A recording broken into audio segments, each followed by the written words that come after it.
আসসালামু আলাইকুম, স্বাগত জানাচ্ছি আরটিভি সন্ধ্যার সংবাদে। আপনাদের সঙ্গে আছে আমরা দুজন, আমি সৈয়দা সাদিয়া বেনাজির, আমি সিনথিয়া রহমান। চলমান ইরান ইসরায়েল যুদ্ধের ক্ষতি পোষাতে জরুরি ভিত্তিতে ব্যবস্থা নেওয়ার তাগিদ দিয়েছেন অর্থনীতিবিদরা। যুদ্ধ অন্য দেশেও ছড়িয়ে পড়তে পারে আশঙ্কা করে এতে পণ্য উৎপাদন খরচ বাড়তে পারে বলেও মনে করেন উদ্যোক্তারা। তহিদুর রহমানের রিপোর্ট।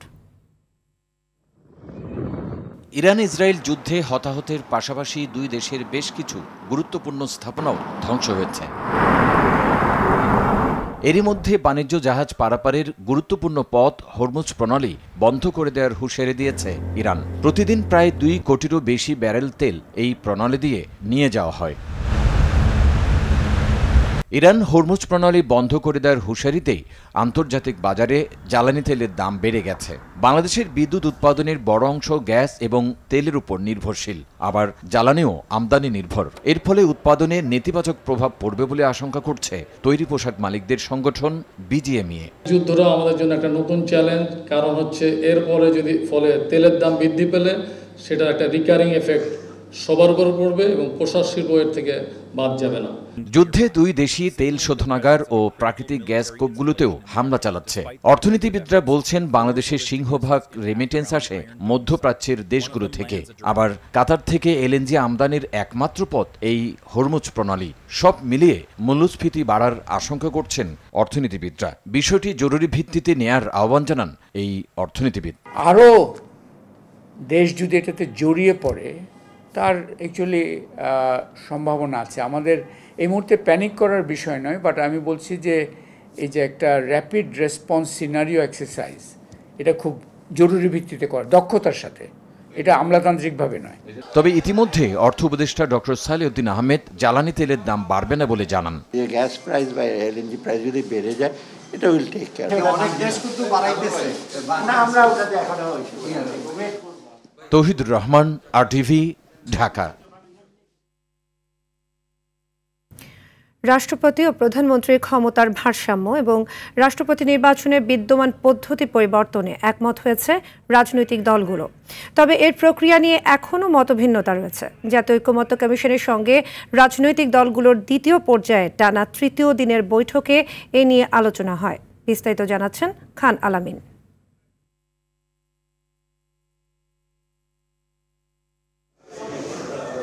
বুধবার শুরু হয়েছিল রাষ্ট্রপতি নির্বাচনের বিদ্যমান ব্যবস্থা পরিবর্তনের আলোচনা, যার সঙ্গে যুক্ত ছিল রাষ্ট্রপতি ও প্রধানমন্ত্রীর ক্ষমতার ভারসাম্যের প্রশ্নটিও। রাজনৈতিক দলগুলোর সঙ্গে জাতীয় ঐকমত্য কমিশনের টানা 3য় দিনের আলোচনার পুরোটাই ছিল এ বিষয়গুলো।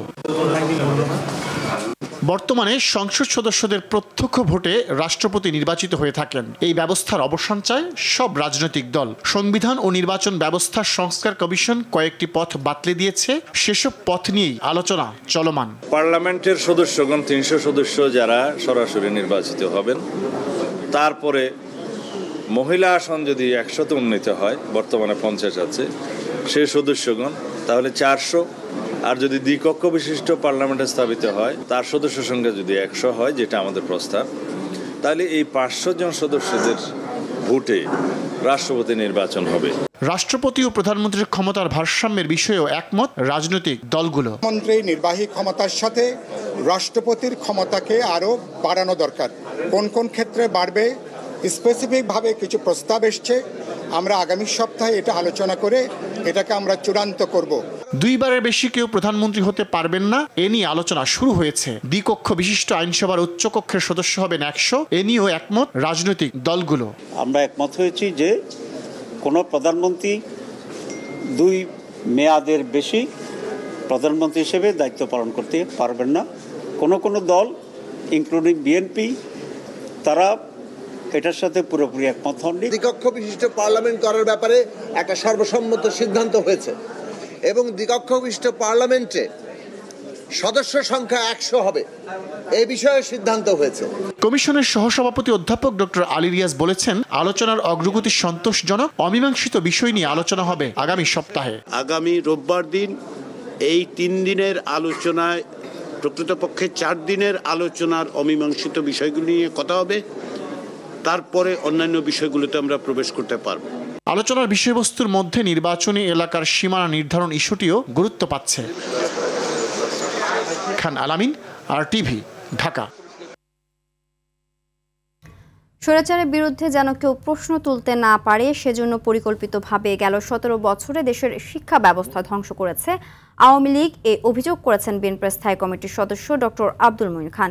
সকালে শহীদ প্রেসিডেন্ট জিয়াউর রহমানের শাহাদাত বার্ষিকী উপলক্ষে ঢাকা বিশ্ববিদ্যালয় সাদা দল আয়োজিত সেমিনারে এই অভিযোগ করেন তিনি। দেশের জন্য জিয়াউর রহমানের আত্মত্যাগের কথা তুলে ধরে আব্দুল মঈন খান বলেন, জিয়াউর রহমান ৩.৫ বছরে যা অর্জন করেছিলেন পরবর্তী ৪৫ বছরেও দেশে সেই অর্জন সম্ভব হয়নি। সেমিনারে দলটির সিনিয়র যুগ্ম মহাসচিব রুহুল কবির রিজভী বলেন, দেশকে এগিয়ে নিতে দরকার জিয়াউর রহমানের গণ ও উৎপাদনমুখী শিক্ষা ব্যবস্থা।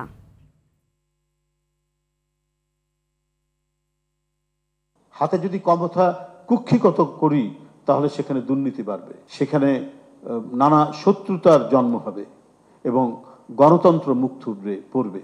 ইচ্ছে করে শিক্ষা ব্যবস্থাকে ধ্বংস করা হয়েছে, কেননা দেশের মানুষ যদি শিক্ষিত হয় তাহলে কিন্তু সেই অন্যায় সরকারকে তারা প্রশ্ন করবে যে বাংলাদেশের 18 কোটি মানুষকে যদি মূর্খ করে রাখা যায় তাহলে তো তারা আর সরকারকে প্রশ্ন করবে না। এই শৃঙ্খল থেকে কিন্তু আজকে আমাদের বের হয়ে আসছে। রাজনৈতিক দল ও প্রার্থীর আচরণ বিধিমালার খসড়া অনুমোদন করেছে নির্বাচন কমিশন। নতুন বিধিমালায় নির্বাচনে পোস্টার ব্যবহার নিষিদ্ধ করা হয়েছে। একথা জানালেন নির্বাচন কমিশনার আবুল ফজল মোহাম্মদ সানাউল্লাহ। তিনি আরও জানান, আচরণবিধি লঙ্ঘন করলে 6 মাসের কারাদণ্ড ও 1.5 লাখ টাকা জরিমানার বিধান রাখা হয়েছে। আতিকা রহমানের রিপোর্টে দেখুন বিস্তারিত। আগারগাঁও নির্বাচন ভবনে 7ম কমিশন সভা অনুষ্ঠিত হয়েছে। প্রধান নির্বাচন কমিশনারের সভাপতিত্বে এই সভায় রাজনৈতিক দল ও প্রার্থীর আচরণ বিধিমালা 2025-এর খসড়া অনুমোদন দিয়েছে নির্বাচন কমিশন। ব্রিফিংয়ে নির্বাচন কমিশনার আবুল ফজল বলেন, প্রার্থীরা প্রচারণায় পোস্টার ব্যবহার করতে পারবে না, বিলবোর্ড ও সোশ্যাল মিডিয়ায় প্রচারণা করতে পারবেন। পোস্টার ব্যবহার বাদ করার ব্যাপারে যেটা একটা সংস্কার কমিশনেরও একটা প্রস্তাব ছিল, আমরাও একমত হয়েছি। আমরা পোস্টার ব্যবহার বাদ দেওয়ার ব্যাপারে সম্মত হয়েছি। বিলবোর্ডের ব্যবহার অতীতে ছিল না, এটাকে ইন করা হচ্ছে। ব্যানার, ফেস্টুন, প্রতিদ্বন্দ্বী প্রার্থী ইত্যাদিগুলোকে নতুনভাবে সংজ্ঞায়িত করা হয়েছে। প্রার্থীরা আচরণবিধি লঙ্ঘন করলে আগে 50,000 টাকা জরিমানা ছিল, সেটি বৃদ্ধি করে 1.5 লাখ টাকা করা হয়েছে। উপদেষ্টারা প্রচারে অংশ নিতে পারবেন না। সরকারি গুরুত্বপূর্ণ ব্যক্তিরা সার্কিট হাউস বা সরকারি প্রতিষ্ঠান ব্যবহার করতে পারবেন না। সরকারি সুবিধাভোগী অতি গুরুত্বপূর্ণ ব্যক্তি হিসেবে যারা বিবেচিত হন সেখানে উপদেষ্টা মণ্ডলীর সদস্যদেরকেও যোগ করা হয়েছে। বিধিমালা লঙ্ঘনে সেটাকে 6 মাস কারাদণ্ড এবং 1.5 লাখ টাকা জরিমানা করা হয়েছে, যেটা সংস্কার কমিশনেরও একটা প্রস্তাবনা ছিল। নতুন বিধি অনুযায়ী কোনো প্রার্থী শিক্ষা প্রতিষ্ঠানের পরিচালনা কমিটিতে থাকলে তফসিল ঘোষণার পর পদত্যাগ করতে হবে। এছাড়া রিটার্নিং কর্মকর্তার আয়োজনে একটি কমন প্ল্যাটফর্ম থেকে প্রার্থীদের ইশতেহার ঘোষণা করতে হবে। আতিকা রহমান, RTV, ঢাকা। বাংলাদেশের সুষ্ঠু, গ্রহণযোগ্য ও অংশগ্রহণমূলক নির্বাচন দেখতে চায় জার্মান, একথা জানিয়েছেন ঢাকায় নিযুক্ত দেশটির রাষ্ট্রদূত আখিম ট্রস্টার। দুপুরে মগবাজারে জামায়াতে ইসলামের আমির ডাক্তার শফিকুর রহমানের সঙ্গে সৌজন্য সাক্ষাৎ শেষে তিনি একথা জানান। বাংলাদেশের রাজনৈতিক স্থিতিশীলতা ও গণতন্ত্রকে এগিয়ে নেওয়ার পাশাপাশি শিক্ষা ও বাণিজ্য উন্নয়নে পাশে থাকার কথা জানান আখিম ট্রাস্টার। বৈঠক শেষে জামায়াতের মুখপাত্র অ্যাডভোকেট মতিউর রহমান আকন বলেন, দেশের স্থিতিশীলতা আনতে সরকারের সাথে যৌথভাবে কাজ করে যাচ্ছে জামায়াত।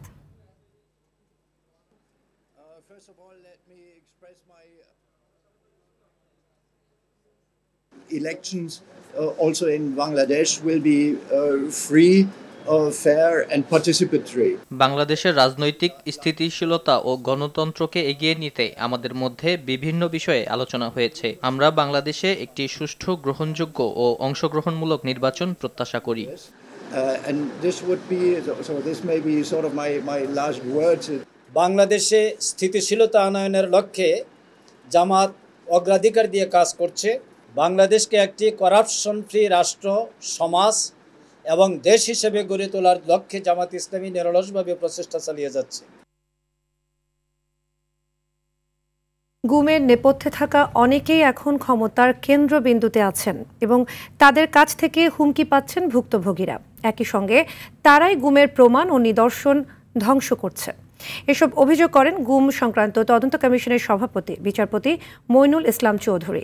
বৃহস্পতিবার সকালে সংবাদ সম্মেলনে এসব অভিযোগ করেন তিনি। বলেন, কর্তৃত্ববাদী সরকারকে টিকিয়ে রাখতে অনেক নির্যাতিতকে ভারতীয় বাহিনীর হাতে তুলে দেওয়ার প্রমাণ পেয়েছে কমিশন। বিস্তারিত জানাচ্ছেন দীপন দেওয়ান।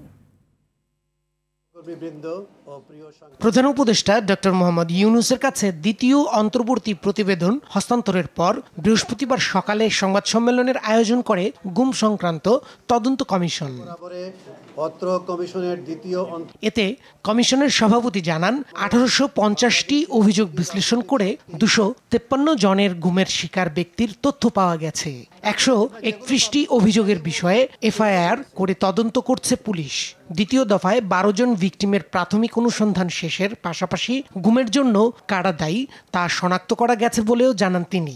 এখনো যারা পারপিট্রেটরস অফ এনফোর্সড ডিসঅ্যাপিয়ারেন্সেস তারা এখনো ওদেরকে থ্রেট করতেছে এবং যে থ্রেট করছে সে আমাদের কাছে অডিও রেকর্ডও আছে। আগে যারা গুমের সাথে জড়িত ছিল তারা এখনো পজিশনস অফ অথরিটিতে আছে বা আপনার বিভিন্ন আপনার পদবিতে আছে বা ক্ষমতায় আছে, তাদেরকে কি করবে বা কি করবে না সেটা সরকারের ব্যাপার। তিনি আরো জানান রাজনৈতিক উদ্দেশ্য হাসিলে আওয়ামী লীগ সরকার জঙ্গিবাদকে ঢাল হিসেবে ব্যবহার করেছিল। তারা ফৌজদারি বিচার ব্যবস্থাকে অস্ত্র বানিয়েছে, আইন প্রয়োগকারী সংস্থা ও নিরাপত্তা বাহিনীকে রাজনৈতিক প্রভাবাধীন করেছে এবং নির্যাতন ও গোপন আটকের সংস্কৃতি প্রাতিষ্ঠানিকভাবে চালু করেছে। এমনকি সাধারণ নাগরিকদের বেআইনি পন্থায় বারবার ভারতীয় বাহিনীর হাতেও তুলে দিয়েছে। গুমের সাথে জড়িত যাদের নামের তালিকা দেওয়া হয়েছে তাদের বিরুদ্ধে দ্রুত ব্যবস্থা নিতে সরকারের প্রতি আহ্বান জানান কমিশন সভাপতি। দীপন দেওয়ান, RTV, ঢাকা। 5 আগস্ট ছাত্র জনতার গণঅভ্যুত্থানের দিনটি সাধারণ ছুটি ঘোষণার সিদ্ধান্ত নিয়েছে সরকার। বৃহস্পতিবার প্রধান উপদেষ্টা ডক্টর মোহাম্মদ ইউনূসের সভাপতিত্বে উপদেষ্টা পরিষদের বিশেষ বৈঠকে এই সিদ্ধান্ত হয়। বৈঠক শেষে ফরেন সার্ভিস একাডেমিতে সংবাদ সম্মেলনে সংস্কৃতি উপদেষ্টা মোস্তফা সরওয়ার ফারুকী জানান, অভ্যুত্থানের 1 বছর পূর্তি উপলক্ষে 1 জুলাই শুরু হবে রাষ্ট্রীয় কর্মসূচি। খান আলামিনের আরেকটি রিপোর্ট। গত বছরের 5 আগস্ট গণ অভ্যুত্থানের শেখ হাসিনা দেশ ছেড়ে যাওয়ার মধ্য দিয়ে দীর্ঘ 16 বছরের স্বৈরশাসনের পতন ঘটে। পতনের সূত্রপাত হয় 1 জুলাই। গণ অভ্যুত্থানের 1 বছর পূর্তিতে নানা আয়োজন করছে সরকার। এ নিয়ে উপদেষ্টা পরিষদের বিশেষ বৈঠক অনুষ্ঠিত হয়েছে। সিদ্ধান্ত হয়েছে 5 আগস্ট ছাত্র জনতার অভ্যুত্থান দিবস হিসেবে সাধারণ ছুটি ঘোষণার। বৈঠক শেষে ফরেন সার্ভিস একাডেমিতে সংবাদ সম্মেলনে বিস্তারিত তুলে ধরেন সংস্কৃতি উপদেষ্টা মোস্তফা সরওয়ার ফারুকী। 5 আগস্ট ছাত্র জনতার গণ অভ্যুত্থান দিবস পালন করার আজকে একটা প্রাথমিক সিদ্ধান্ত হয়েছে। রোববারে ক্যাবিনেট বসবে, সেই ক্যাবিনেটে এটা নিশ্চয়ই পাশ করা হবে। করার পরে এটা গেজেটের মাধ্যমে আপনারা জানবেন। আমাদের আন্ডারস্ট্যান্ডিং হচ্ছে এটা একটা জাতীয় দিবস হতে যাচ্ছে এবং ফলে এটা প্রতি বছরই পালিত হবে এবং প্রতি বছরই ছুটি হওয়া উচিত। অভ্যুত্থানের 1 বছর পূর্তি উপলক্ষে 1 জুলাই রাষ্ট্রীয় কর্মসূচি শুরু হবে, তবে মূল আয়োজনের ঘণ্টা বাজবে 14 জুলাই, চলবে 5 আগস্ট পর্যন্ত। কর্মসূচির মূল উদ্দেশ্যটা হচ্ছে জুলাইতে যেরকম পুরো বাংলাদেশ এক হয়েছিল আবার সেই অনুভূতিটাকে ফিরিয়ে আনা। সেই অনুভূতিটা আমাদের মধ্যে আছে, জাস্ট রিইনফোর্স করা সেটাকে, এবং এটার জন্য বেশ কিছু কর্মসূচি নিয়ে কাজ চলছে। এটার ডিক্লারেশনটা হবে সম্ভবত সোমবারে, রাইট? প্রধান উপদেষ্টার প্রেস সচিব শফিকুল আলম বলেন, জুলাই সনদ 5 আগস্টের আগে শেষ করতে কমিটি করা হয়েছে। ডক্টর ওয়াহিদুদ্দিন মাহমুদের নেতৃত্বে একটা কমিটি করে দেওয়া হয়েছে। ওনারা প্রত্যেকটা পলিটিক্যাল যে মেন পলিটিক্যাল পার্টিগুলোর সাথে যারা জুলাইয়ের অংশীজন সবার সাথে কথা বলবেন। বাংলাদেশ বেতার ও বিটিভির স্বায়ত্তশাসন নিয়েও বৈঠকে একটি কমিটি করা হয়েছে জানিয়ে প্রেস সচিব বলেন, কোন উদ্দেশ্যে টেলিভিশনগুলোর লাইসেন্স দিয়েছিল আওয়ামী লীগ সরকার সেগুলো খতিয়ে দেখা হবে। লাইসেন্সগুলো কিভাবে দেওয়া হয়েছে এটা ওনারা ইনভেস্টিগেট করবেন। খান আলামিন, RTV, ঢাকা। বিএনপি নেতা ইশরাক হোসেনের সমর্থকদের আন্দোলনের কারণে নগরবাসীকে সেবা দিতে পারছে না ঢাকা দক্ষিণ সিটি কর্পোরেশন। এতে সেবা গ্রহীতাদের মধ্যে দেখা দিয়েছে চরম অসন্তোষ। এ অবস্থায় সরকার চুপ করে থাকবে না বলে জানিয়েছেন স্থানীয় সরকার উপদেষ্টা আসিফ মাহমুদ সজীব ভূঁইয়া। সচিবালয়ে তিনি জানান, সংকট সমাধানে দ্রুত সিদ্ধান্ত নেবে সরকার। বিস্তারিত বিলাল হোসেনের রিপোর্টে। বিএনপি নেতা ইঞ্জিনিয়ার ইশরাক হোসেনকে ঢাকা দক্ষিণ সিটি কর্পোরেশনের মেয়রের দায়িত্ব বুঝিয়ে দেওয়ার দাবিতে লাগাতার বিক্ষোভ করছে তার সমর্থকরা। নগর ভবনে তালা ঝুলিয়ে এই আন্দোলন চলায় টানা ৩৫ দিন ধরে নাগরিক সেবা থেকে বঞ্চিত হচ্ছে নগরবাসী। সর্বশেষ নিয়ম ভঙ্গ করে ডিএসসিসির বর্জ্য ব্যবস্থাপনা বিভাগের কর্মকর্তাদের সাথে বৈঠক করেন ইশরাক। নামের পাশে লেখা ছিল মাননীয় মেয়র। পরিস্থিতি যখন এমন, তখন স্থানীয় সরকার উপদেষ্টা বলছেন আর চুপ করে বসে থাকার সুযোগ নেই। দায়িত্বশীল আচরণ আসলে প্রত্যেকের থেকেই প্রত্যাশিত। আমরা আমাদের পার্টটা দায়িত্বটা পালন করার চেষ্টা করছি, দায়িত্বশীল আচরণ করার চেষ্টা করছি। তবে এ বিষয়ে যেভাবে নাগরিক সেবা আসলে ডেডলকের দিকে যাচ্ছে, এ বিষয়ে আর আসলে চুপ থাকার মতো পরিবেশ পরিস্থিতি নেই এবং সরকারের উচ্চ পর্যায়ে এটা নিয়ে কনসার্ন আছে। সেখানে আলোচনার ভিত্তিতে যেটা সিদ্ধান্ত আসে আমি সেটাই বাস্তবায়ন করব খুব দ্রুত সময়ের মধ্যেই। নগর ভবন অবরুদ্ধ থাকায় ডেঙ্গুর মশক নিধন কার্যক্রম ব্যাহত হচ্ছে বলে জানান তিনি।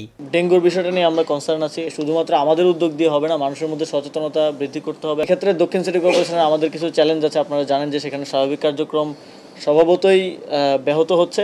তবে আমরা চেষ্টা করছি যতটা সম্ভব বাইরে থেকে হলেও যতটা সম্ভব নাগরিক সেবা কন্টিনিউ রাখা এবং সেটা কভার করা। পরে ৪৪টি উপজেলা পরিষদের মাধ্যমে পাবলিক লাইব্রেরির নির্মাণ প্রকল্পের ভিত্তিপ্রস্তর স্থাপন করেন আসিফ মাহমুদ, সজীব ভুঁইয়া। বিল্লাল হোসেন, RTV, ঢাকা। হাজিরা দিতে এসে আদালত পাড়া থেকে হত্যা মামলার আসামি পুলিশের হেফাজত থেকে পালালো। সকালে মহানগর দায়রা জজ আদালতে এ ঘটনা ঘটে। কাশিমপুর কারাগার থেকে খিলগাঁও থানার জিসান হত্যা মামলায় আদালতে হাজির করা হয় শরীফুল ইসলাম নামে ওই আসামিকে। হাজিরা শেষে ফেরার সময় মহানগর দায়রা জজ আদালতের সিঁড়ি থেকে পালিয়ে যায় অভিযুক্ত। প্রসিকিউশন বিভাগের অতিরিক্ত পুলিশ উপকমিশনার মাইনুদ্দিন চৌধুরী এ বিষয়ে কথা বলতে রাজি হয়নি। মোমিন হোসেনের সহায়তায় AR বাদলের রিপোর্ট। সিসি ক্যামেরার ফুটেজে দেখা যায় পুলিশ সদস্য শহীদুল্লাহ সাদা রঙের ফুল হাতা শার্ট পরিহিত এক আসামি সহ অন্য আসামিদের আদালতে হাজিরা শেষে নিয়ে যাচ্ছেন হাজতখানায়। এর পরের ফুটেজে দেখা যায় সাদা শার্ট পরিহিত এক ব্যক্তি দৌড়ে পালিয়ে যায়। এর একটু পরেই একজন পুলিশ সদস্যকেও দৌড়ে যেতে দেখা যায় পালিয়ে যাওয়া ব্যক্তির পেছনে। পরের ফুটেজে দেখা যায় সাদা শার্ট হাতে নিয়ে উক্ত আসামি কমলা রঙের টি শার্ট পরে দৌড়ে পালিয়ে যাচ্ছে। পুলিশ পিছু নিলেও পালিয়ে যাওয়া শরীফুল ইসলাম নামে ওই আসামিকে আর ধরতে পারেনি। পালানোর পরেই শরীফুল পোশাক বদল করে 2018 সালের 24 জানুয়ারি খিলগাঁও থানার জিসান অপহরণ ও হত্যা মামলার আসামি সে। প্রসিকিউশন বিভাগের অতিরিক্ত উপপুলিশ কমিশনার মাইনুদ্দিন চৌধুরীর কাছে এ বিষয়ে জানতে চাইলে তিনি কোনো বক্তব্য দেননি। AR বাদল, RTV, ঢাকা। সাবেক প্রধানমন্ত্রী শেখ হাসিনার আদালত অবমাননার মামলা শুনানি করতে অ্যামিকাস কিউরি হিসেবে সিনিয়র আইনজীবী AY মসুজ্জামানকে নিয়োগ দিয়েছে ট্রাইব্যুনাল। বিচারপতি গোলাম মর্তুজা মজুমদারের নেতৃত্বে 3 সদস্যের ট্রাইব্যুনাল আগামী 25 জুন শুনানির দিন নির্ধারণ করে আদেশ দেন। এর আগে সামাজিক যোগাযোগ মাধ্যমে ছড়িয়ে পড়া 227 জনকে হত্যার লাইসেন্স পেয়ে গেছি এমন একটি অডিও বক্তব্যের ফরেনসিক বিশ্লেষণে সাবেক প্রধানমন্ত্রী শেখ হাসিনার কণ্ঠের সত্যতার প্রমাণ পায় আন্তর্জাতিক অপরাধ ট্রাইব্যুনালের তদন্ত সংস্থা। এবং আইনের সঠিক ব্যাখ্যা গ্রহণের জন্য ট্রাইব্যুনাল আজকে একটি আদেশ জারি করেছেন। সেটি হলো ট্রাইব্যুনাল রুলসের 41 বিধি মোতাবেক সুপ্রিম কোর্টের সিনিয়র অ্যাডভোকেট AY মসিউজ্জামান সাহেবকে ট্রাইব্যুনাল স্বপ্রণোদিত হয়ে উনাকে এই মামলায় ট্রাইব্যুনালকে সহায়তা করার জন্য এই আসামিদের পক্ষে এবং ট্রাইব্যুনালের এই আইনের ব্যাখ্যা দেওয়ার জন্য উনাকে অ্যামিকাস কিউরি হিসেবে নিয়োগ করেছেন এবং জুন মাসের 25 তারিখে ফার্দার হিয়ারিং এবং ডিসপোজালের জন্য দিন ধার্য করেছেন। কখনো মধ্যাহ্নভোজে তো কখনো বিকেলের নাস্তায় ভাজা পোড়া খাবারের কদর চলতি পথের মানুষের কাছে সবসময় একটু বেশি। তবে এর ক্ষতিকারক দিক নিয়ে ধারণা নেই অনেকের। দীর্ঘদিনের পোড়া কালো তেলেই ভাজা হয় এসব খাবার। স্বাস্থ্যবিদরা বলছেন পোড়া তেল থেকে তৈরি হওয়া মারাত্মক ক্ষতিকর রাসায়নিক মানবদেহে ঢুকে প্রতিনিয়ত স্বাস্থ্য ঝুঁকি তৈরি করছে। অস্বাস্থ্যকর খাবার নিয়ে সাদিয়া কানিজের ধারাবাহিক প্রতিবেদনের আজ দ্বিতীয় পর্ব ছবি তুলেছেন শাহিন হোসাইন। ঢাকা মেডিকেলের গেট সংলগ্ন এই দোকানগুলোতে ভরপুর বেচা বিক্রি চলে তেলে ভাজা এই খাবারগুলো। চাহিদা বেশি থাকায় ভর দুপুরেও তৈরি হচ্ছে সিঙ্গারা, সমুচা, পুরি, আলুর চপ আরও কত কিছু। সস্তা আর মুখরোচক হওয়ায় অনেকেই দুপুরের খাবারের বিকল্প হিসেবেও খাচ্ছেন ভাজা পোড়া। এসব খাবারের বেশিরভাগই তৈরি হচ্ছে কয়েকবার ব্যবহার করা পোড়া তেলে, যা থেকে তৈরি হয় অ্যাক্রোলিন নামক ক্ষতিকর রাসায়নিক। আমরা জানি যে এগুলা খাওয়া ঠিক না, তারপরেও আমরা খাচ্ছি, আমরা বিপদে পড়ে এগুলা খাচ্ছি আর কি। অনেকে খাবার আনে না, রাস্তাঘাটে ঘুরে, তো তাদের তো কিছু না কিছু খেতেই হবে, জাস্ট সাময়িক ক্ষুধাটা নিবারণ করার জন্য, একেবারে দায় সারা। এটা খেলে গ্যাস্ট্রিক হয়, জেনেও সবাই খায়। শুধু তেলই নয়, খাবার প্রস্তুতের স্থানগুলোও বেশ স্যাঁতসেঁতে, মাছিযুক্ত আর অপরিচ্ছন্ন।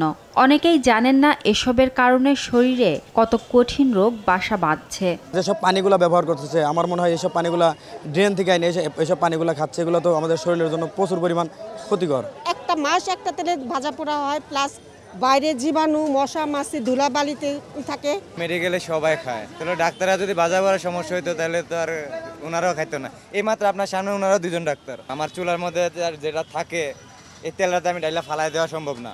ভাজা পোড়া খাবার ঠিকভাবে হজম না হওয়ায় গ্যাস্ট্রিক সৃষ্টি করে, সেই সাথে ডায়রিয়া, জন্ডিস আর কিডনি লিভার জনিত রোগেও আক্রান্ত হয় মানুষ। যেভাবে ভাজা হয় এগুলো শক্ত হয়ে যায় অনেক, এগুলো আমাদের হজমের জন্য সহায়ক না। বিশ্বে বাংলাদেশ একটা দেশ যেখানে সম্ভবত এই গ্যাস্ট্রিক বা অ্যাসিডিটির জন্য সবচেয়ে বেশি ওষুধ বিক্রি হয়। সারা ইউরোপে যত গ্যাস্ট্রিকের ওষুধ বিক্রি হয়, শুধু বাংলাদেশে তার চেয়ে অনেক বেশি ওষুধ বিক্রি হয়। মানে আমাদের এমন কোনো খাবার নেই যেখানে আমাদের ক্ষতিকর জীবাণুযুক্ত করা হয় না। অস্বাস্থ্যকর খাবার নিয়ন্ত্রণে ক্ষুদ্র ব্যবসায়ীদের প্রশিক্ষণ দেয়া, মোবাইল কোর্ট পরিচালনা সহ নানা উদ্যোগ নিয়েছে বাংলাদেশ নিরাপদ খাদ্য কর্তৃপক্ষ। আমরা একটা অনলাইন প্রশিক্ষণ প্ল্যাটফর্ম তৈরি করব, যেখানে যিনি খাদ্য উৎপাদন করেন সেই প্রশিক্ষণটা নিয়ে খাদ্যকে কীভাবে নিরাপদ রাখা যায়, কী ব্যবস্থা গ্রহণ করা যায় সে বিষয়টা প্রশিক্ষণ নিতে পারেন, তাহলে তিনি তার কর্মক্ষেত্রে এটা প্রয়োগ করতে পারবেন। আরেকটা বিষয় হচ্ছে মানুষকে সচেতন হওয়া দরকার। সাদিয়া কানিজ, RTV, ঢাকা। জুলাই অভ্যুত্থানের চেতনায় উদ্বুদ্ধ হয়ে কল্যাণমুখী রাষ্ট্র গঠনের লক্ষ্যে আত্মপ্রকাশ করতে যাচ্ছে নতুন রাজনৈতিক দল বাংলাদেশ রিপাবলিক পার্টি। সকালে রাজধানীর বারিধারায় দলটির আত্মপ্রকাশ নিয়ে আনুষ্ঠানিক সংবাদ সম্মেলনে এ ঘোষণা দেন দলের আহ্বায়ক অবসরপ্রাপ্ত লেফটেন্যান্ট কমান্ডার মোহাম্মদ মেহেদী হাসান। বলেন, সবার উপরে দেশ এই মূল মন্ত্রে উজ্জীবিত হয়ে এই নতুন এ দল যাত্রা শুরু করবে। এ সময় একটি সুবিচার ভিত্তিক বৈষম্যহীন বাংলাদেশ গড়তে আপামর জনসাধারণের স্বতঃস্ফূর্ত অংশগ্রহণ কামনা করেন তিনি।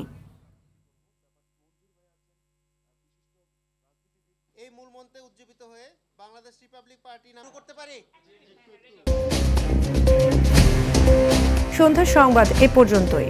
রাতের সংবাদ 11:15টায় দেখার আমন্ত্রণ রইল। ধন্যবাদ সবাইকে। ধন্যবাদ।